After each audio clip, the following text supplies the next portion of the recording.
Have you ever been in a situation before where one of the most important elements of your day-to-day life was not incorporated while designing your home, and then you had to redo the entire thing just to incorporate that bit?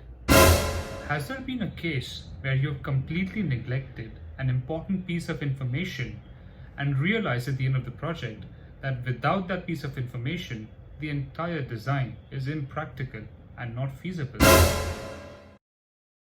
Hello everyone, I hope you're having an amazing day. This is Ricky Doshi, an architect and an interior designer based out in Mumbai, India.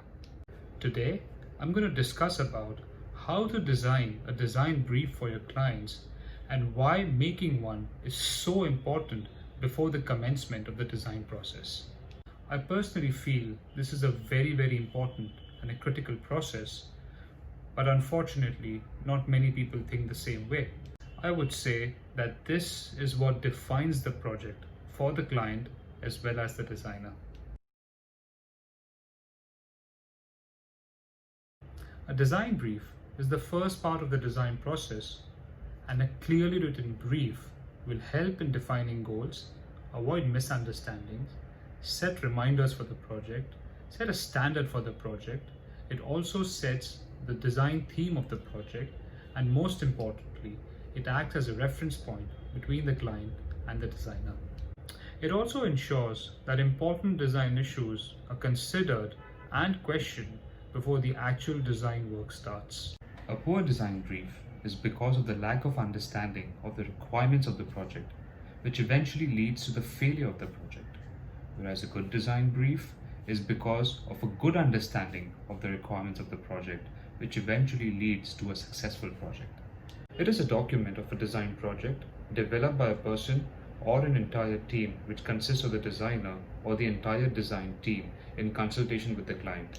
They outline the deliverables and scope of the project, including products and work like function, aesthetics, timing, and budget.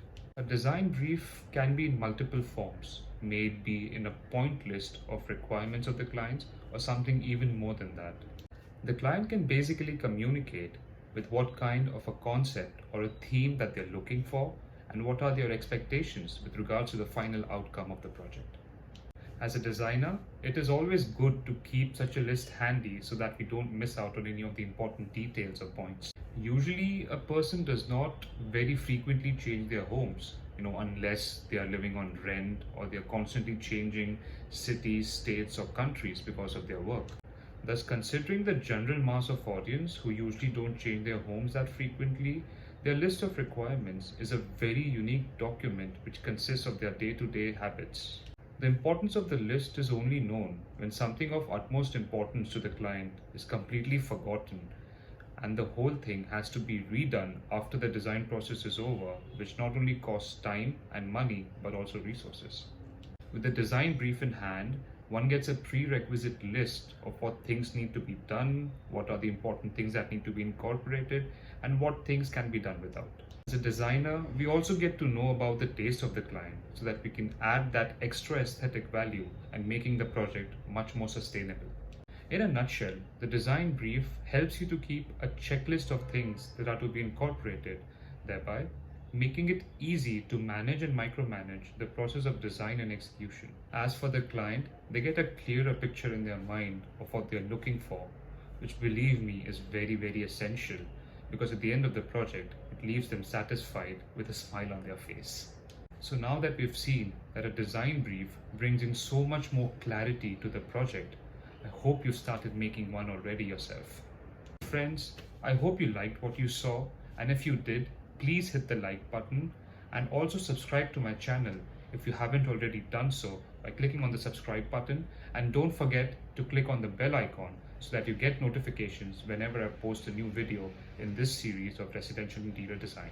I'll be seeing you very soon in my next video, but until then, stay healthy and stay safe.